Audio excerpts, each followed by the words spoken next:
அனைத்தும் அனைவரும் சிவம். அனைத்திற்கும் அனைவருக்கும் நன்றி. தாய் தந்தையருக்கு நன்றி. அண்ணனுக்கு நன்றி. மூதாதையர்களுக்கும் நன்றி. சப்த முனிகளுக்கு நன்றி. சப்த கன்னியர்களுக்கு நன்றி. பச்சையம்மனுக்கு நன்றி. சுப்பிரமணியருக்கு நன்றி. சிவபெருமானுக்கு நன்றி. என்னுடைய ஆன்மீக குரு தலைவர் அவர்களுக்கு நன்றி. 6/5/2024 திங்கட்கிழமை பஞ்சாங்க வழி ஜோதிட ஆலோசனை. இன்று உங்களுடைய கர்மவினை தீர தாயிடம் ஆசீர்வாதம் பெறுங்கள். தீர்க்காயுளுடன் இருக்க தாயிடம் ஆசீர்வாதம் பெறுங்கள்.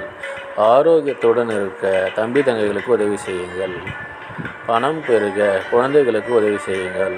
எடுத்து வைக்கும் காரியம் அனைத்திலும் வெற்றி அடைய தந்தையிடம் ஆசி பெறுங்கள். பாட்டியிடம் ஆசி பெறுங்கள். பசுமுகம் பாருங்கள், நந்தி வழிபாடு செய்யுங்கள். யானை முகம் பாருங்கள், விநாயகர் வழிபாடு செய்யுங்கள். இதுபோல் வாழ்நாள் முழுவதும் வெற்றியடைய வாட்ஸ்அப் எண்ணை தொடர்பு கொள்ளுங்கள். டெலகிராம் சேனல் லிங்க் யூஸ் பண்ணி டெலகிராமில் ஜாயின் பண்ணிக்கோங்க. அஸ்ட்ரோ ஸ்ரீபாபா வேலு சேனலை லைக் பண்ணுங்கள், ஷேர் பண்ணுங்கள், சப்ஸ்கிரைப் பண்ணுங்கள். நல்லது நடந்து கொண்டிருக்கிறது. ஓம் ரீங் வசி வசி சகலரும் வசி சர்வம் வசி அசி அசி அசி. நன்றி நன்றி நன்றி.